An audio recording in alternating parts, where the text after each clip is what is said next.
গতকাল আয়োজিত consumer right Bangladesh Chittagong দক্ষিণ জেলার আজকের গোষ্ঠী সভায় সম্মানিত সভাপতি, বিশেষ অতিথি এবং অত্র বৈঠকের অন্যান্য প্রিয় দায়িত্বশীল ভাইয়েরা, আমি আমার আলোচনার শুরুতে সর্বপ্রথম মহারবুল আলমের সুরে জ্ঞাপন করছি, যিনি আমাকে আমাদের সামনে সংযুক্ত আলোচনার তৌফিক দান করেছেন এবং সাথে সাথে মানবতার মুক্তির দূত সর্বকালের সর্বশ্রেষ্ঠ মহামানব হযরত মুহাম্মদ মুস্তাফা সাল্লাল্লাহু আলাইহি ওয়াসাল্লামের নিকট লাখো কোটি দরুদ প্রেরণ করছি।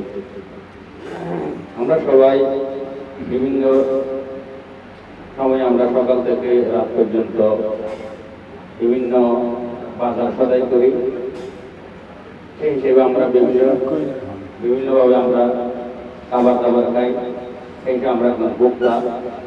এই যে বাজারের মধ্যে বিভিন্ন আমরা সুন্দরভাবে বাজারজাত করতে পারি, কিভাবে বাজারের মধ্যে বাজারের বিভিন্ন ব্যবসায়ীরা কৃত্রিম সংকট তৈরি করে বাজারের দ্রব্যমূল্য বাড়িয়ে ফেলে, যেন দ্রব্যমূল্য বাড়াতে না পারে সেদিকে আমরা রাতে বাজার নিয়ন্ত্রণ করতে পারি। সেই কাজটা হচ্ছে ভোক্তা অধিকারের।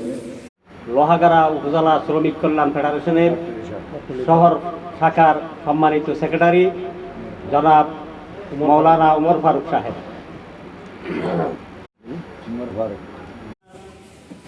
ভোক্তা অধিকার সিআরপির সম্মানিত সিনিয়র সহসভাপতি